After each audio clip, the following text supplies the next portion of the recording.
Hello, everybody. I'm Dr. Professor Konstantin Kurkov, and today I want to talk with you about consciousness, and in particular about our results in study of consciousness. And for this, of course, we'll go to screen share, and I want to share my screen. Yes, and I work in science for more than 50 years. I have 14 patents, more than 200 papers, 17 books, and my main advantage those are Bio-Well method. Maybe you've heard about this. And this method uh, it allows to study light coming from different subjects, in particular your fingers, in electromagnetic fields. And we produce different instrumentations, as you can see. And this is the way of analysis of your inner light. So we take readings from all 10 fingers, and then we create images, like image of energy field of the body or and different parameters. So this is scientific method. We take images from our fingers, and in principle, we stimulate the flow of photons and electrons along our mediums. So if you have strong mediums, you have a lot of light. If you have weak medium or weak organ, then of course you have very low light. And we have, after 30 years, we have absolutely clear understanding. What does mean strong, healthy field with optimal chakras position? What is health problems and chakras are motivated? And what is stress? Because this is one of the key topic of our modern society. And of course, in stress, we can make a lot of analysis on psychological parameters of a person based on position of chakras. And very important, we can see transformation of energy field before and after any treatment, or even talk on the mobile phone. It's very important topic. So this is a method which allows to see weak areas of the body. So it is a method of early analysis, early diagnosis, the parts of preventive medicine, and follow up situation of a person after treatment. So we have a lot of different applications of Bio-Well. First of all, integrative health analysis, a response to treatment, training, food, spa, different topics. Um, Sport. We can follow up athletes, and we follow up athletes of Olympic, Paralympic teams, and we can predict their competition efficiency. Consciousness research, that's what we are discussing now. Then study of environment, and I will mention this as well. And finally, water and material testing. So you see so many different applications. As I've told, we have hundreds of papers. On our website, you can find maybe several hundred papers published by different teams, different research groups, and they present in periodic journals very important results. We have many books, and I have many books published, and it is different books. They reflect different moments of our study and our research. And of course, you can find a lot of information on our websites. And now let's talk about consciousness. And humans find a time when they will allow space for what they don't believe is possible. For 300 years, science has asked the question, is there a field of energy that connects everything? Where do our thoughts go when we're done? Someday, there will be inventions in physics, and when they do, you will see that consciousness is energy. What human beings think collectively can be measured. Hundreds of thousands of molecules, they can change vibrations all over around the field. This is chemistry. It's a kind of dancing chemistry. In consciousness, we can communicate and perceive anywhere throughout the entire universe. Energy increased. Distance does not matter.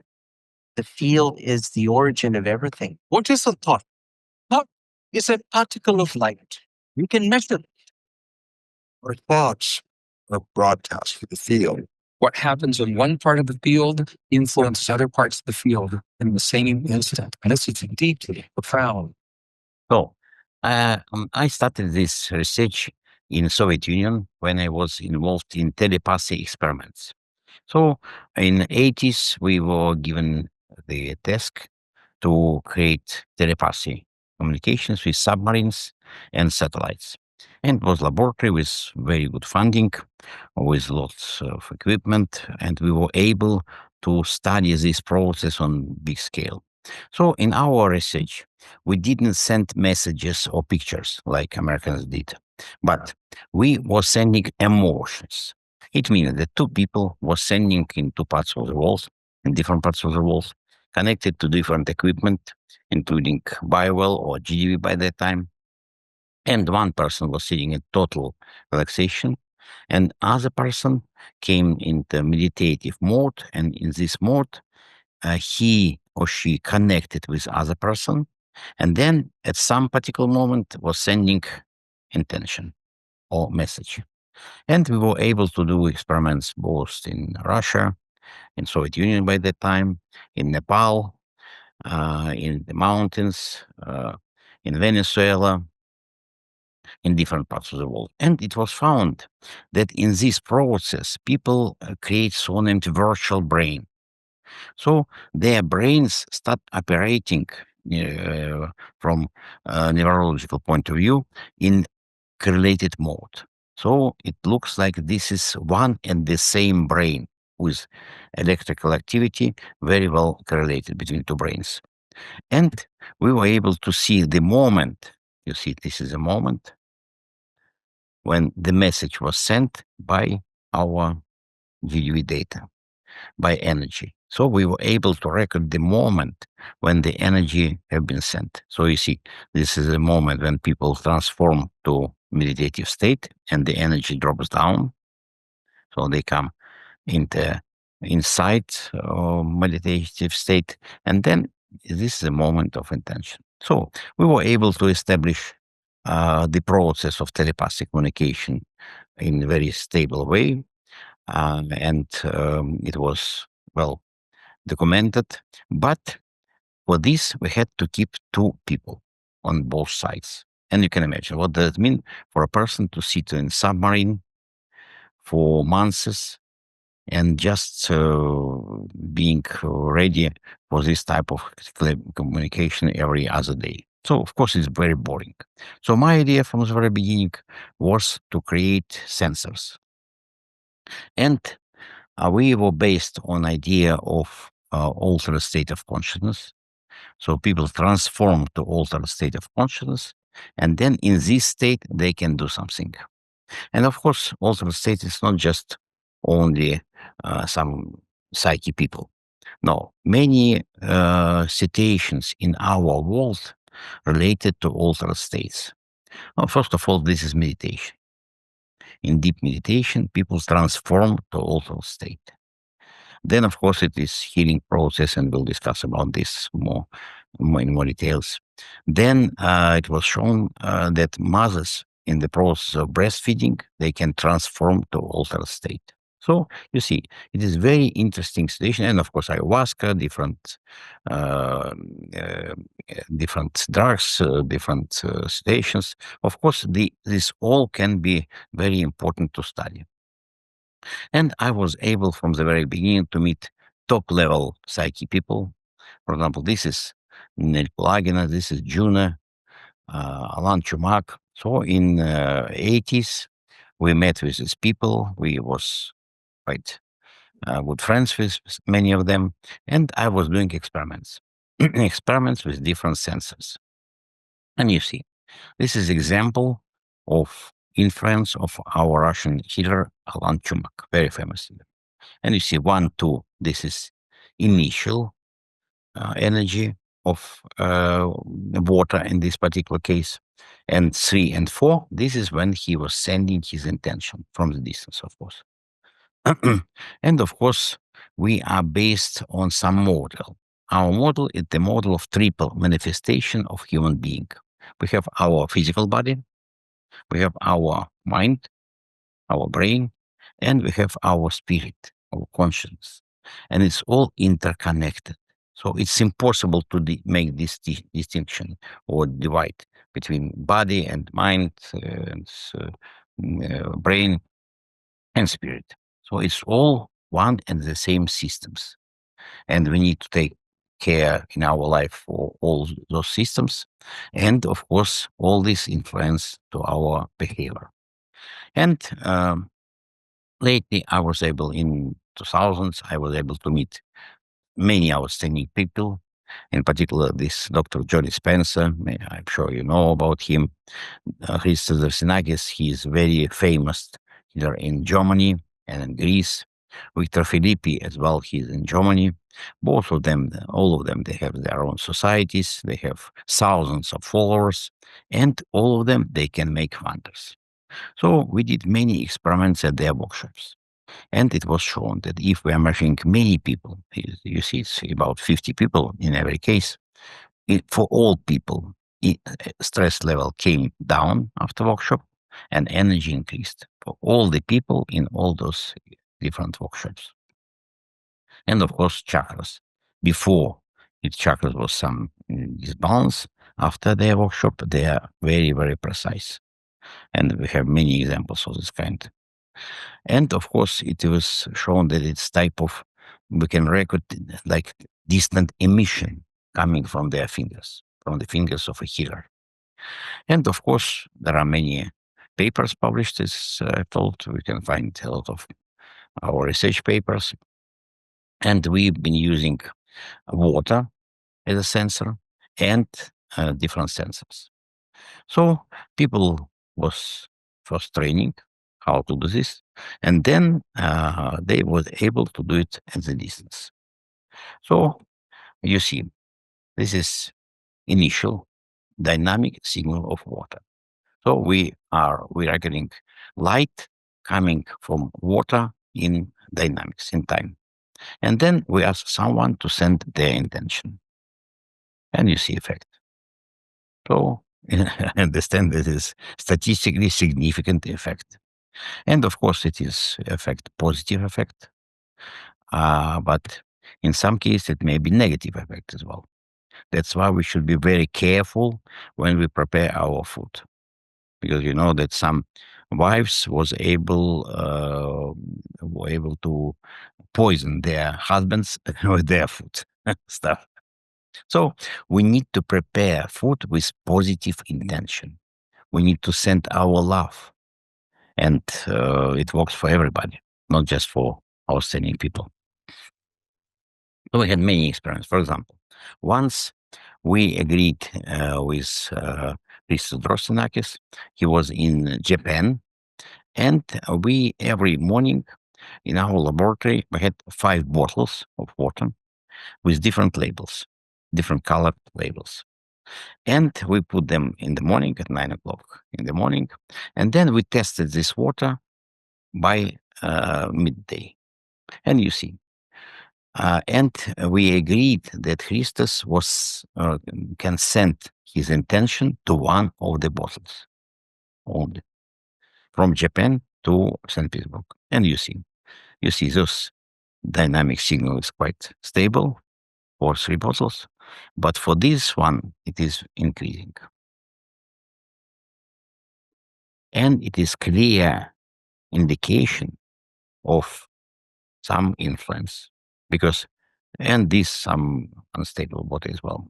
So it's, you should understand, it's the same water in similar bottles, in same conditions, standing on laboratory table, and person was sending intention from thousands and of miles to this particular bottle.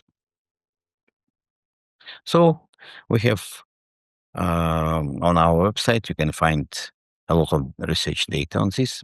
But lately, we use this little device, and we name it Sputnik because it looks like first Russian Sputnik. We produce it, and now we have maybe many hundreds of Sputniks in the world. They are connected to Bio-Well device, and we can measure the energy of space. Idea is based on a very clear physical principle. So in our Bible, we have so-named Tesla coil or resonance coil. So on one coil, we apply 12 volts, and on other coil, we have 12,000 volts.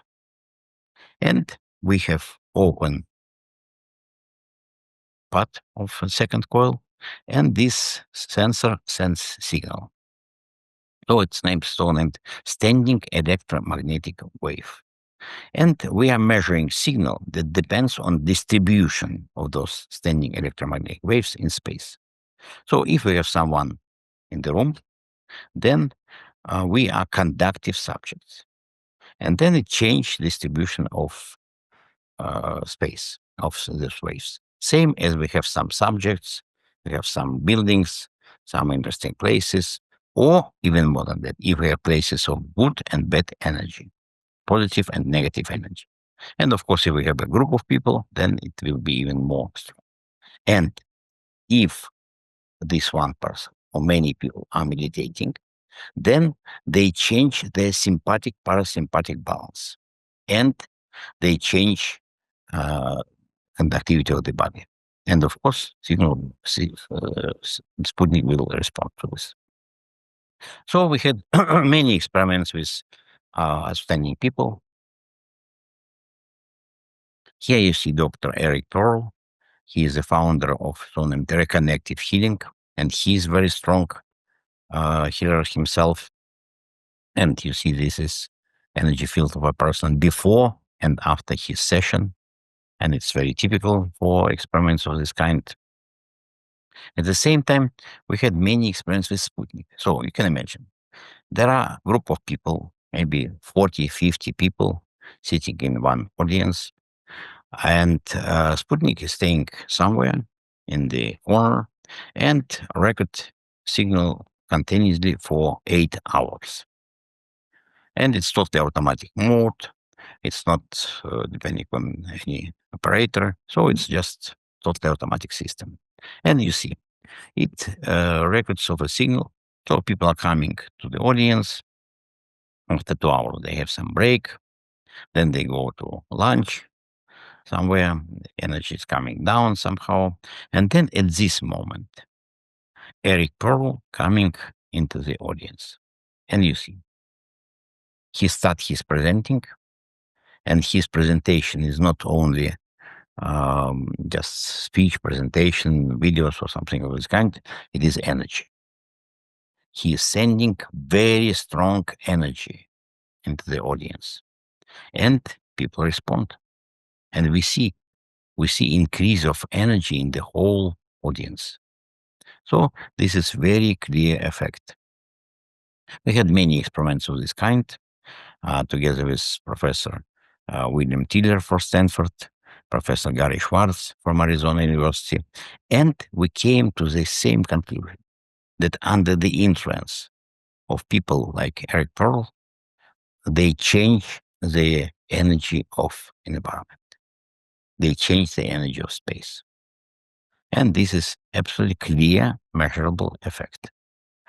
We had many experiences of this kind. For example, Victor Filippi, he was sending his intention from Germany, and you see it was initial signal, background, and then his intention, and then stop, and then it came back to background level. So it may be different type of meditation. For example, this is Dr. Joe Dispenza, an example of his meditation. And you see this decrease of signal, very strong decrease of signal. And it's absolutely clear in all his presentations. So signal coming down, it means the energy of space coming down, and it's more balancing space, more calm space. And but if we're measuring day by day at his workshop for 4 days, you see that every day and every meditation energy is coming down, but day by day, energy increasing.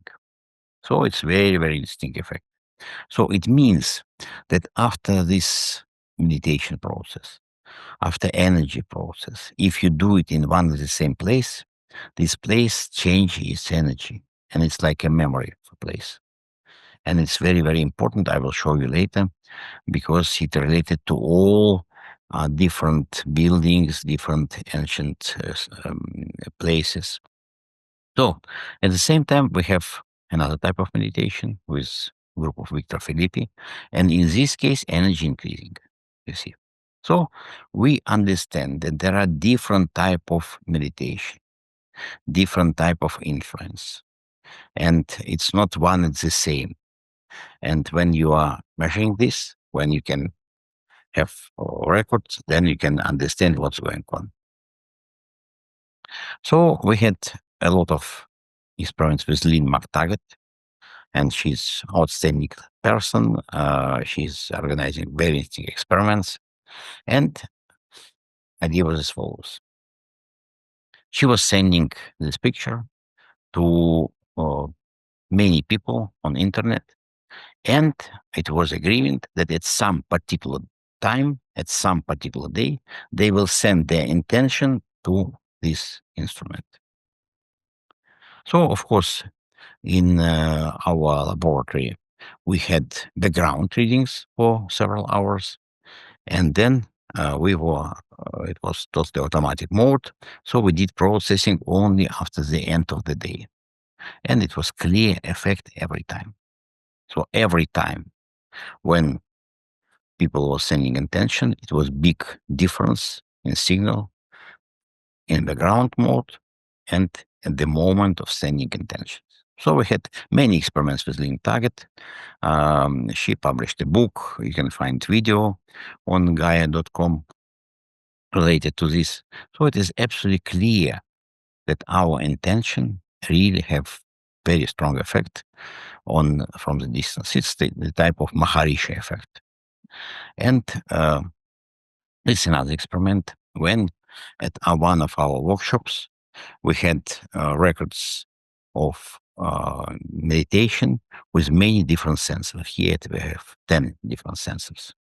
And you see, in all cases, for all sensors, energy came down, except of one. Here it was no effect at all. So it means that it's not just some random effect of some particular system. It is very repeatable, measurable effect. Same experiments we did in Mexico later. It was in some cases decrease of signal, in some cases increase of signal, and but always it was very clear. And you can find this paper because it is published on Journal of Complementary Alternative Medicine. This paper. Another topic, those are music, and I'm very interested to record music. Effect of music on environment, because I'm absolutely sure when you are listening live music in concert hall, in opera hall, this has tremendous energy effect. And this is example of recording of our outstanding opera singers, René Fleming and Dmitry Chvorostovsky. It was done many years ago because unfortunately Dmitry passed away, and was able to take their measurements during their presentation.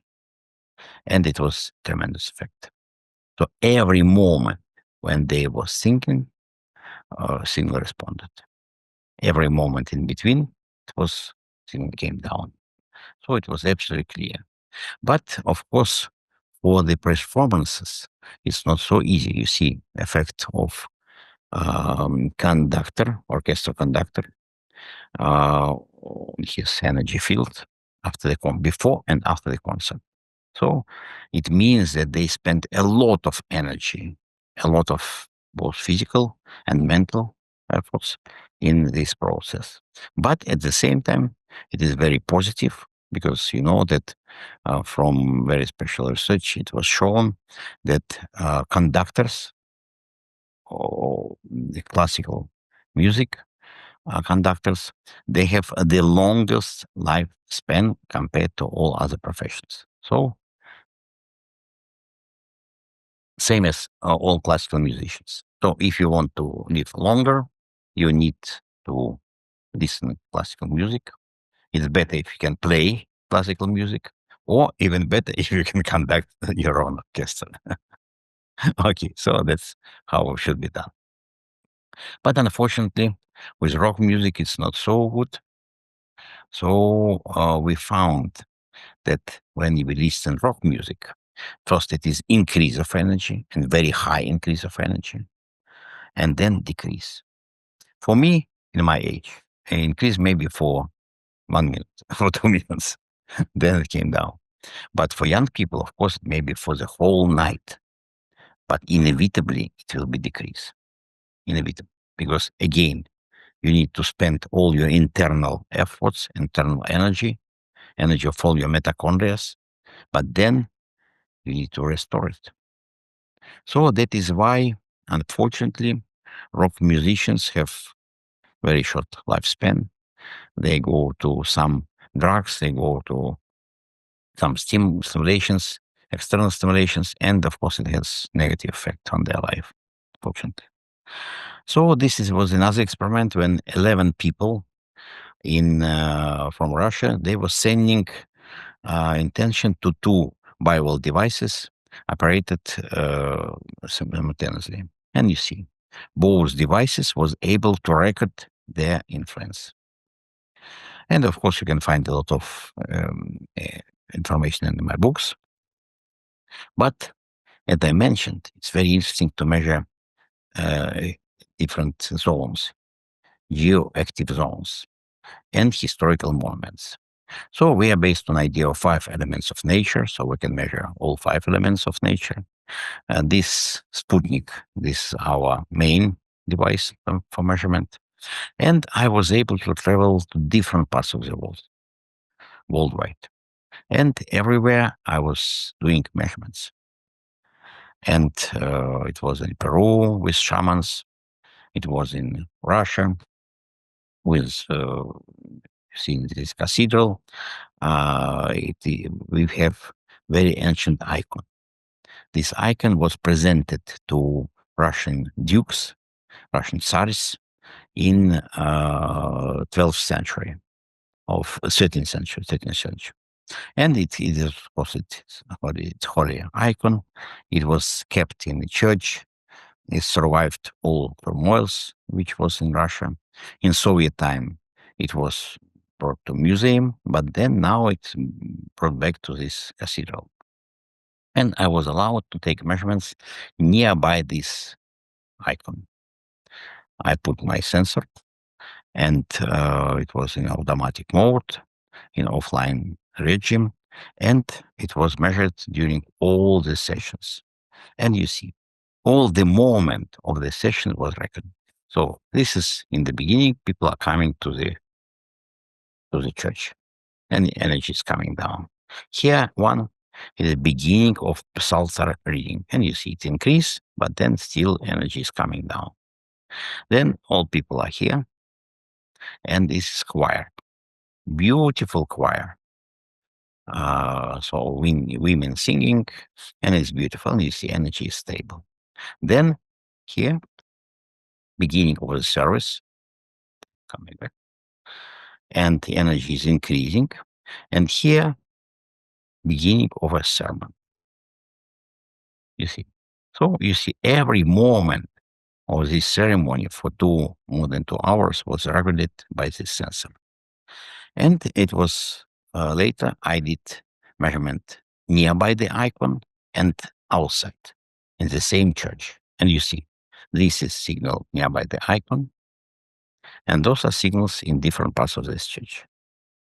So you see, very clear difference. Then, and of course, it had very positive effect on people as well. Then I was allowed to take measurements in cemeteries. One cemetery where high people of Russia was buried, and I was able to do measurements nearby the grave of Chekhov, famous writer, and another cemetery where unknown people found on the streets are buried. And you see, this is the dynamics of signal. 1 and 2, those are in the churches. And signal is very, very calm, very quiet, very stable. And 3 and 4, those are signals in cemeteries. And you see, those signals are very chaotic. And it means, from our experience, that it's not very good for health. So when you have this type of chaotic energy, it's not positive for our human health, for our internal energy. So we have this specific parameter, environmental activity, and you see this is positive in different temples, and those are in cemeteries. So, of course, we have to go to the cemetery. We may have some relatives or some important people there, but it's not recommended to stay there for a long time in the cemetery.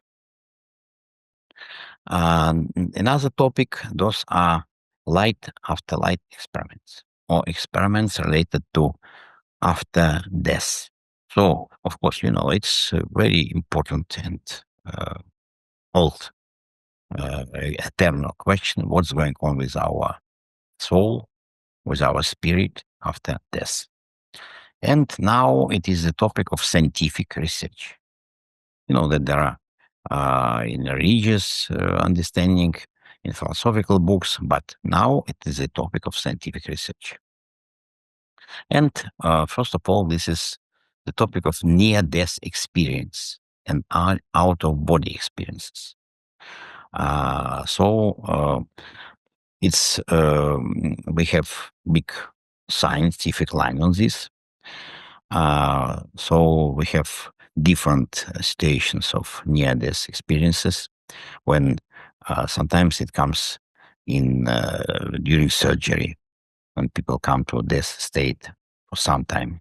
Sometimes it comes in life dangerous situations when people can, sometimes it's even spontaneous, and it's all different classifications. And it was organized in 1998 near Death Experience Research Foundation, and they collect data on this.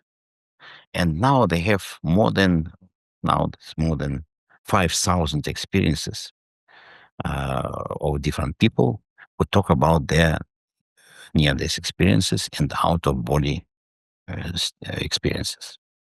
And when they asked different people who had this surgery, a lot of people, more than 60%, answered that they did have this.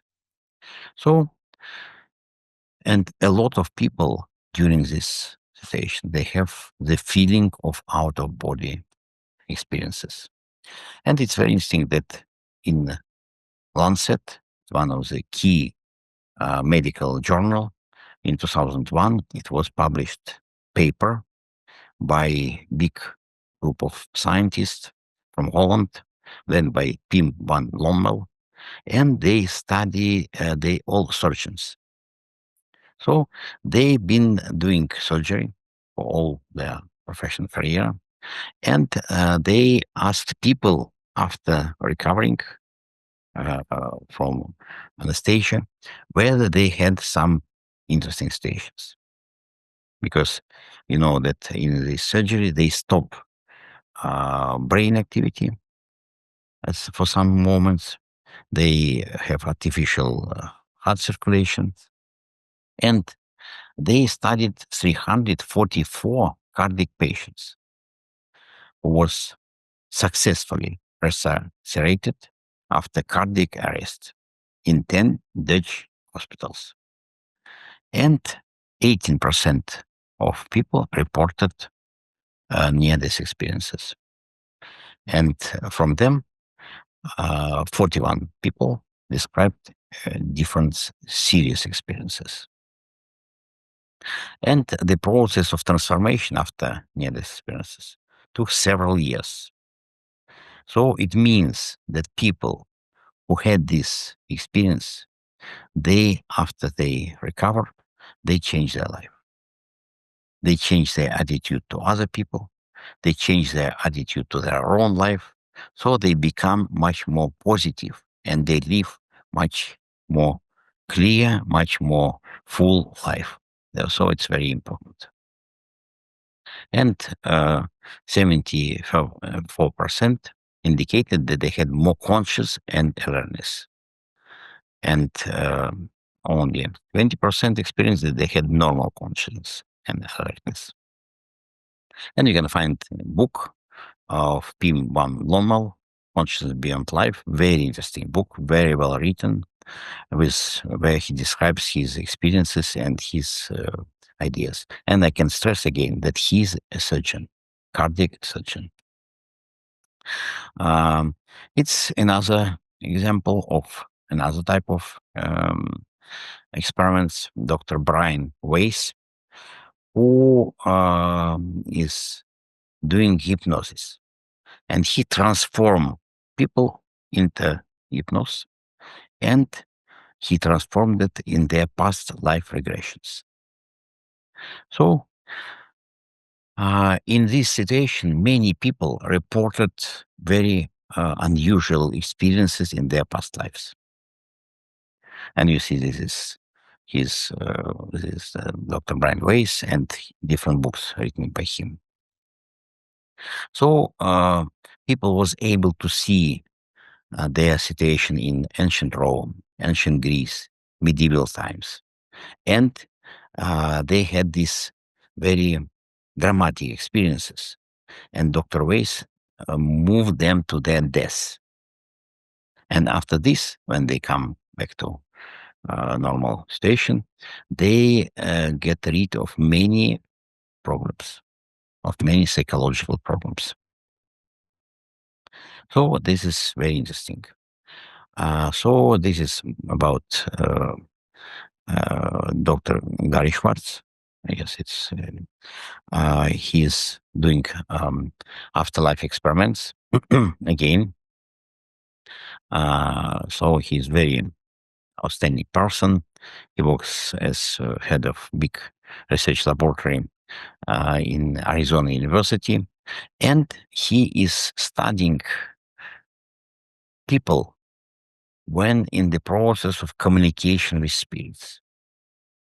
So there are some people who claim that they can communicate with spirits, and they go to his laboratory, Dr. Professor Schwartz, and they come to special room, and in this room they keep very sensitive equipment, very sensitive photon counters, and you see this is the result. So it is initial signal from this room, then there are one spirit, then another spirit, and then after this, so another experiments. This is control. So it means that it was possible for Professor Schwartz to detect change of signal of physical device, of physical sensor, in the process of communication with spirits. And it was absolutely clear statistical results. He had it published. You can find this in his books and his papers. And again, it is indication for us that life is not easy. That after death, we are not dying, but we transform to another dimension, to another space. And it's possible to have communication with this space. And we had many experiments of this kind as well. So my idea was to see how the energy changes after death. Because if we know transformation of energy during lifetime, then what's happening after death? We know that a lot of physiological processes are very well known. And for forensic studies, for forensic scientists, it is easy to detect the moment of death, measuring different physiological parameters. And it was just decrease. But my idea was to find out whether we have something really interesting. And experiment was organized in one Russian hospital. We had body. I was able to put the hand on the electrode of the device and take readings from this electrode.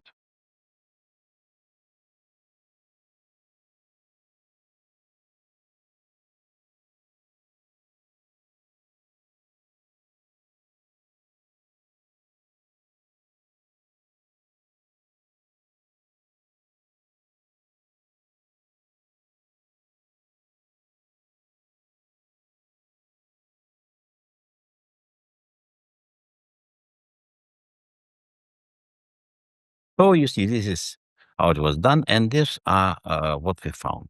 So we found that the type of dynamics of energy transformation after death depends on the type of death.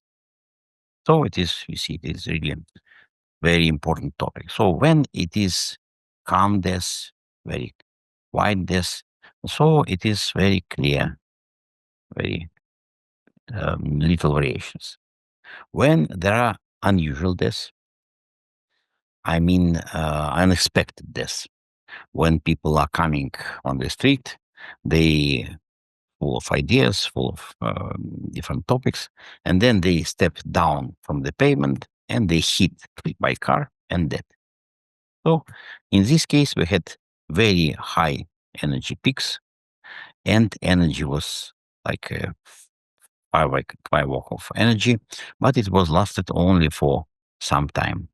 You see, for 12 hours, and then it came to stable condition. And then this is example of different cases when we had people killed in gangster wars by that time, when people committed suicide, people who died very unpleasant deaths and long deaths like suffocation. So in all those cases, energy didn't came down. So energy was coming up and down, up and down. We had increased of energy at night, very high increase. And of course, we tested all our equipment. So it wasn't related to any technical moments. It was real increase of energy at night. And later on, of course, we even was able to feel the presence of spirits at night. It was not very nice experience, but it was absolutely recorded. And we had several experiments of this kind in 90s, and it was some of them was repeated in 2000s, and it was absolutely clear. So it means that our spirit, our energy is transforming after death. And this transformation is not that simple. It is real, very complicated process. So the process of transition from this life, from our life to another life. And now we are doing another type of experiments together with our colleagues from Montreal University, from Canada. We do experiments recording people before they die, death, and after death. So, of course, you understand that it was very difficult to organize this type of experiments. It is necessary to have a lot of agreements.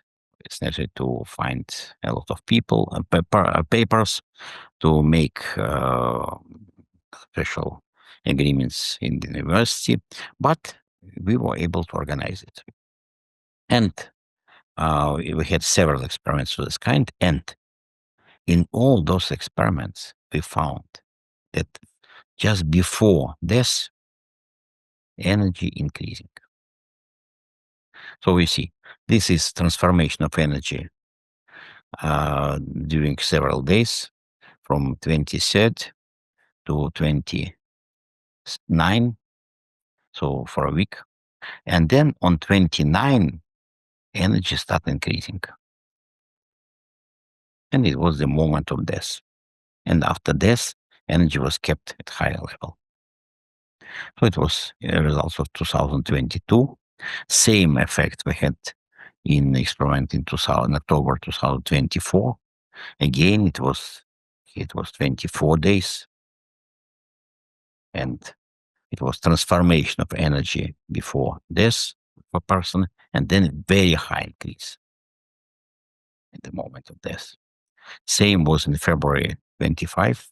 Again, so energy was coming up and down for a long time, for 38 days. And then on 37 days, it came down. People came to coma in this condition, but then energy increased. So it is a real clear effect of this. And of course, it correlates with other experiments of other scientists who are doing this with mouses, with different biological subjects. So it was found that at the moment of death, we have increase of energy. It may be measured with our technology, or it may be measured with weak photon emission. Was this type of paper was recently published.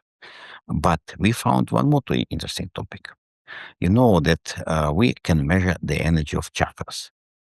And chakras has some deviations to right or to the left, introvert side or extrovert side. And for some people, some chakras are very stable. For example, this anahata chakra for this particular person was very stable. It has very stable effect. But then after death, it kept same position, but then next moment it changed position. We should have for the same person again quite stable measurements during 15 days, then same after death. Ajna, same effect. 2025, again we should have quite stable except of 2 days. Then it came back to the same condition, and then after this, Ajna. So what does it mean? It means that some psychological parameters may be kept after this. Of course, those are only 2 experiments of this kind. Those are preliminary results. It's too early to make some conclusions, but we can really have indications that that's going on. So you see, I presented you results of different experiments, different scientists, and they all are based on the same idea that after this, we are not just dying, we are not just coming to nothing. Our physical body, of course, come to death, to dust, but our spirit, our energy may be kept. And I have my latest book, The Energy of Consciousness. Quite soon it will be it was just finished. And soon it will be on Amazon.com and on our website. You can find it and download for free. So on our websites, all my books you can download in electronic form for free, because I believe that all our knowledge, all our ideas belong to humankind, and people should have it and should get it. But if you like to have physical book, like I do, I like very much physical books, and I have many of them, and then of course you can buy it on Amazon.com. Next topic we need to discuss, those are the energy of pyramids. You know that we have pyramids worldwide. We have thousands of pyramids in different parts of the world. All ancient civilizations created pyramids. And still we don't understand why, what for, because it was huge constructions involving thousands of people, many years of construction. But we have it now, and now we can study this. So my idea was to study the energy of pyramids with our sensor, Sputnik. And I was able to travel to different parts of the world. Of course, South America, this is a country of pyramids. In particular, in Mexico, in Guatemala, in Belize, we have thousands of pyramids created by ancient civilizations. One of the key complexes, those are Teotihuacan pyramids nearby Mexico City. And this is very well preserved. You can go there, you can climb to the top of pyramids there, and it is very tremendously impressive. And quite recently, it was found that under the Teotihuacan pyramids, those are tunnels, ancient tunnels. It was found at random when it was a little earthquake. It was found a hole, and then they found this is a way to a tunnel. Now there are several tunnels they've been studying, and I was invited by Dr. Gomez, main archaeologist, to go there and to study this energy in those tunnels. So what you see? First, of course, I do measurements in the hotel, just nearby this pyramid, but outside. And you see this is green bar. Then this is moon pyramid, sun pyramid. You see the energy is very high. Quetzalcoatl pyramid, and this is tunnels. So for me, it's not big surprise that in tunnels we had lower energy compared with the pyramids, and even compared with hotel, because I felt in those tunnels not very pleasant. But there are very important indication that in ancient times, ancient people, they used it for something. We don't know what for, we don't know why, but it is very clear indication of the activity of ancient civilizations. And in all this continent, there are many pyramids, many different buildings, and it was many different civilizations that have been there. Of course, the most important was a Maya civilization that existed for several thousand years. Olmecs, then Aztecs, the latest one. And again, I was able to go there, and with my friends, we got a car, and we would travel from Mexico City through big part of Mexico to Playa del Carmen. And on the way, of course, we were staying in all interesting places. It took us maybe 10 days to go there, or even more, 12 days. It was more than 3,000 kilometers on the way, and it was, of course, amazing. So we had Toltec civilizations, and Monte Alban, it's one of their ceremonial center. It is very well kept now. You can go there. You can take all the measurement there. And then, of course, it's Mayan civilization. That was based on so-named synods, big holes in the ground with water. Then Palenque, Uchmau, Chichen Itza. And you see, I've done measurements in all those places. Blue bars, those are measurements in the hotel nearby. Red bars, those are measurements in different places like this. Monte Alban, Palenque, Chichen Itza. And you see, it was absolutely clear that energy of pyramids was much, much higher compared with the energy of the hotel. Of course, it was different in different places. And the highest was in Monte Alban, but Monte Alban had the highest altitude as well. And the altitude has a very strong effect.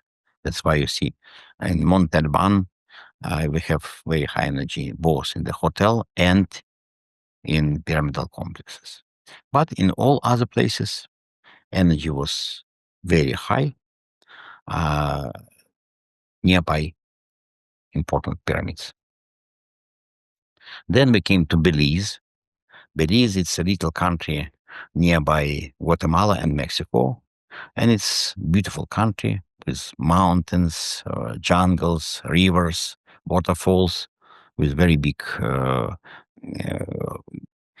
sea area, shore, and very big coral reef. So it's amazing country, and they have Mayan ancient objects. And in Belize, there are not so many tourists. So when you go there, you can climb all the pyramids, you can take measurements, and they are beautiful. Because in those pyramids, you can find beautiful design, beautiful inscriptions, and as I've told, you can go to the top of these pyramids. So they had many complexes, and I was able to put sensor in different places and take measurements in different places. And again, in all those places, the energy was much higher than in the hotel. So again, it was absolutely clear that pyramids had very strong effect on environment. And this effect is much stronger than the effect of other places. And of course, being there, you feel this energy. You can stay there, you can meditate there, and you feel this power of this energy. And of course, Egypt. In Egypt and Gaza Plateau, maybe there are the most famous pyramids in the world, and millions of tourists are coming there, with Sphinx as well. And in 2024, last year, in the springtime, we were able to organize expedition to go there, to go to these complexes, to take a boat along Nile, and I was able to take measurement there. Unfortunately, it is very difficult to take measurements in Egypt, very difficult, because they don't allow to bring any equipment to the pyramidal complexes. And when you go there, they have control point with this X-ray machine, and they test all your belongings. So when I had a little device, a Bio device, I had Sputnik, and I was doing all measurements on mobile phone. So, but every time they stop me and ask what it is, and I told them, okay, this is my cardiometer. I need to measure my cardio activity every other time, because otherwise it may be very dangerous for me and very bad for me.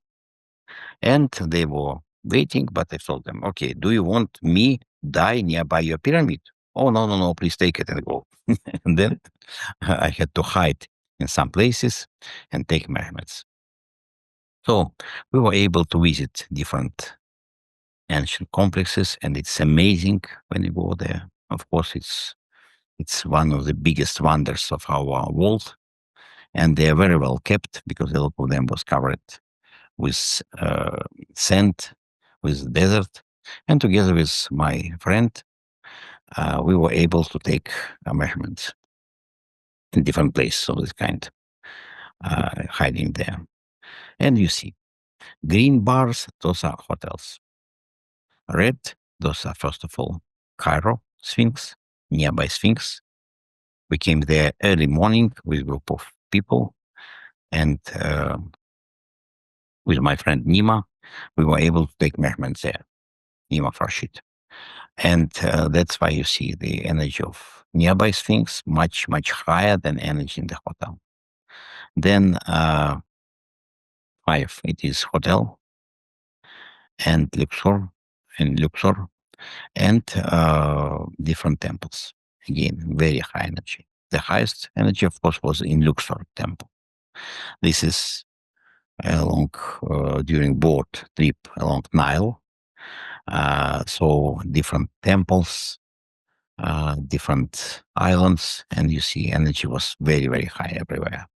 Then we came to Saqqara, Those are area not far away from Cairo, about 40 minutes drive. And there they have the most ancient pyramids in the world. The first pyramids that was built in Egypt. And there are not so many tourists because it's not so for area. There you can go inside the pyramid because it's possible to go inside Cheops pyramid to King's Chamber.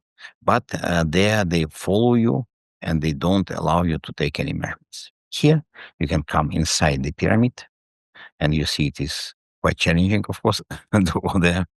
But there you can take any measurements.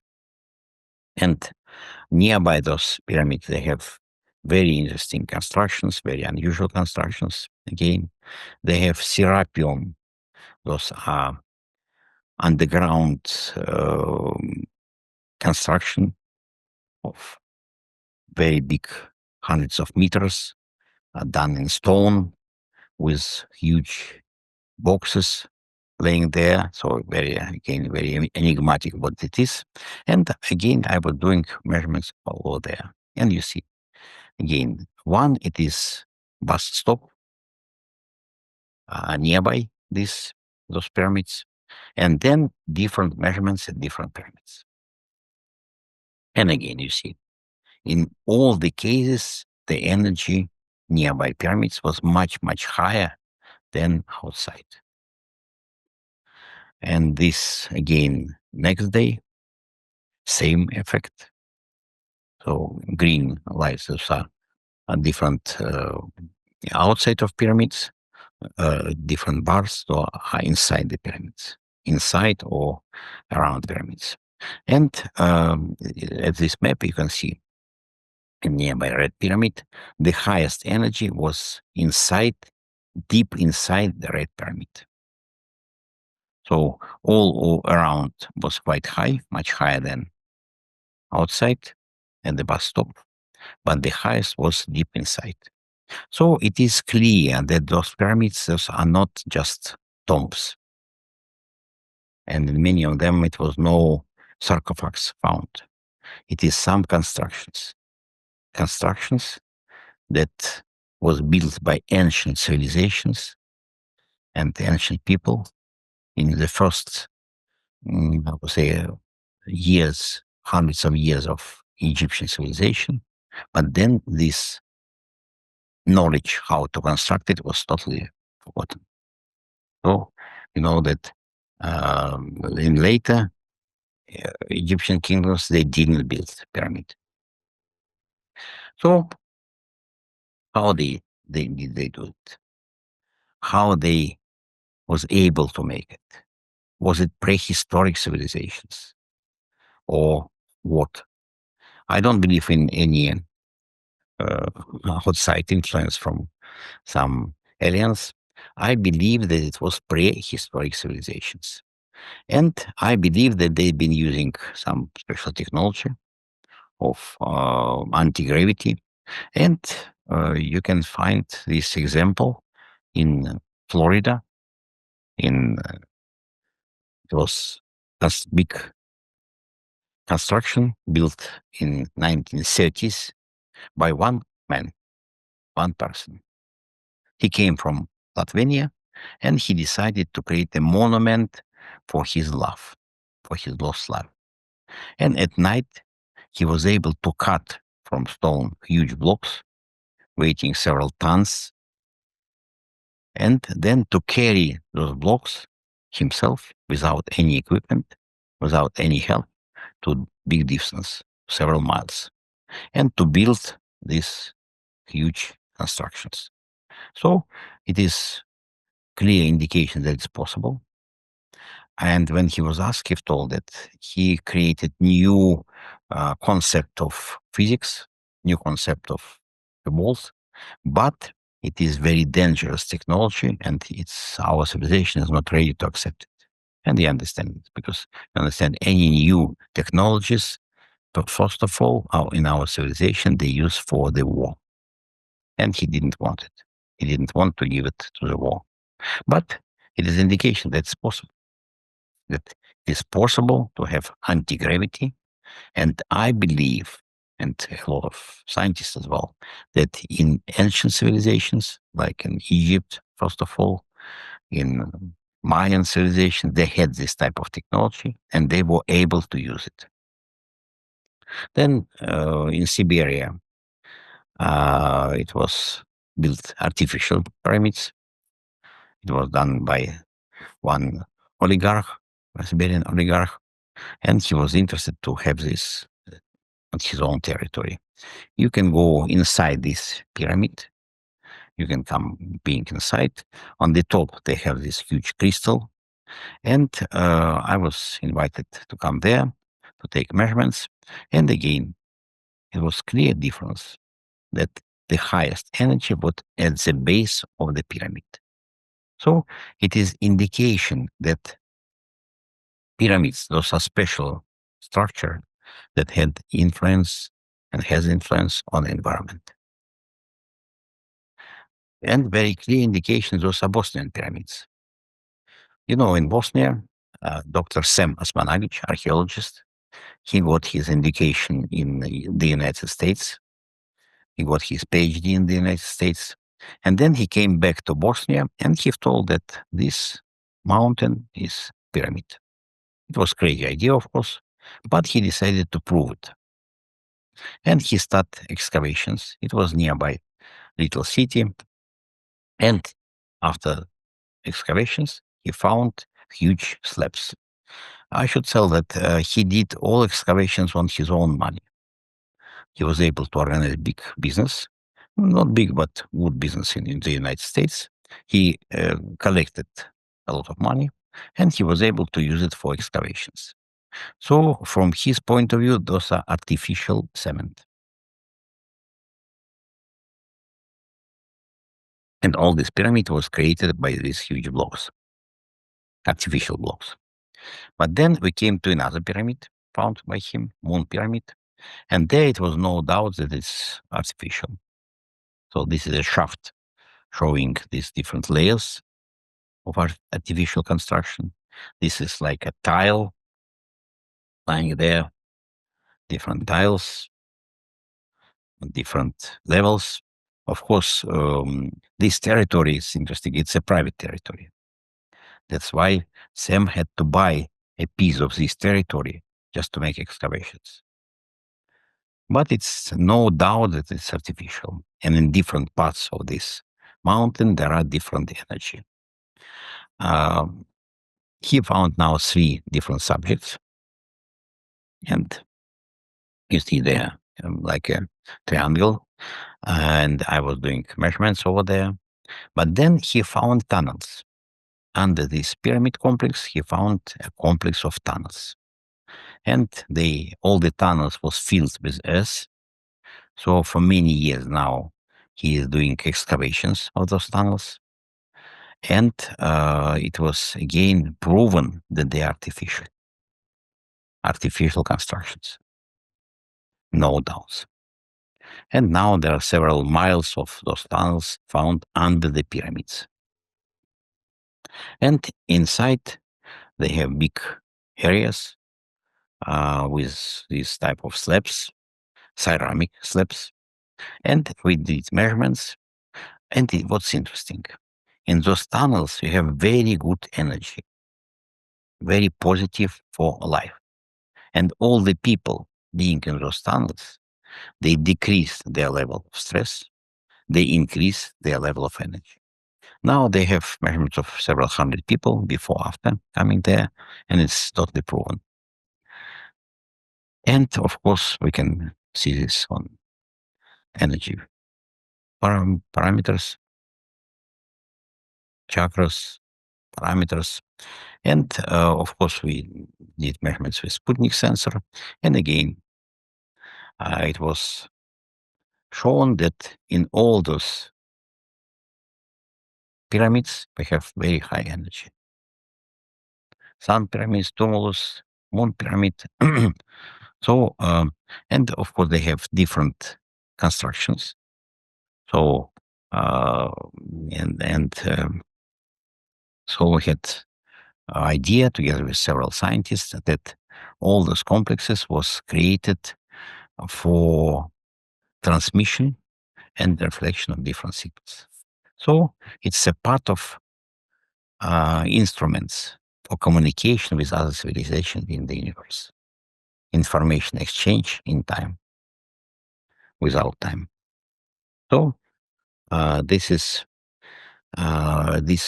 absolutely clear that all these ancient complexes, all those pyramids, they are not just tombs. They created by ancient civilizations, and we believe this was created for communication with environment. So you see, all the data, and we have, of course, a lot of other data, all the data show us that our life is not simple. That's very interesting. And now in our life, we can see a lot of wonders. We know how we can live good life. We know how we can be healthy in different age. And we understand now what should be done to live wonderful life, to have a lot of interesting experiences, travel the world and to see different situations. And I wish you to be strong, healthy, enjoy your life, and look for different wonders in the world. Thank you very much for your time.